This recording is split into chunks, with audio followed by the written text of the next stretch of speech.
Si je vous dis Fabrice Lucchini, vous me dites acteur féru de théâtre, personne très connue, eh bien Fabrice Lucchini incarne parfaitement Monsieur Libre. Monsieur Libre n'a pas de contraintes. Il est terrorisé à l'idée de devoir suivre un cadre, de devoir suivre une structure, de devoir dire des choses qui lui sont imposées. Monsieur Libre présente la force de la fulgurance, de la liberté d'esprit et peut marquer terriblement son public. Mais le grand défaut de Monsieur Libre, c'est d'être excessif. C'est de faire tout ce qui lui passe par l'esprit, de dire tout ce qui lui passe par l'esprit, de ne plus avoir de limites. Ce qui veut dire que Monsieur Libre est au fond une force comme une faiblesse. Force quand il est quelque part maîtrisé, quand Monsieur Libre sait à peu près là où il veut aller. Faiblesse quand Monsieur Libre est un Monsieur Libre forcé, quand nous sommes en roue libre, quand tout ce que nous disons n'est plus maîtrisé, n'est plus contrôlé et peut faire l'objet de choses assez étranges.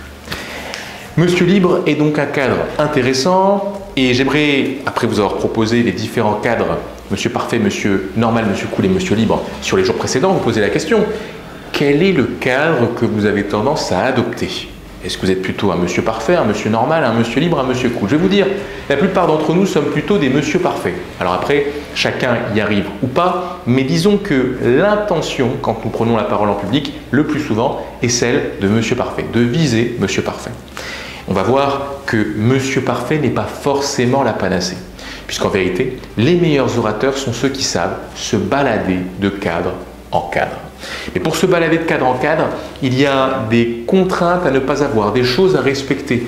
Penser que tous les cadres se valent est indispensable. Et pour cela, reconnaître qu'il y a des avantages et des inconvénients à chaque cadre est essentiel.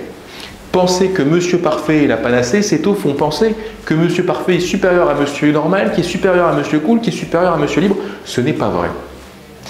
Et pensant cela, gardant cela à l'esprit, je vous assure que vous allez être beaucoup plus à l'aise pour vous adapter en fonction de la situation et accepter de vous balader de cadre en cadre. Oui, mais voilà, il y a des choses importantes à avoir à l'esprit pour pouvoir facilement se balader de cadre en cadre et ces choses-là, on en parle dès demain.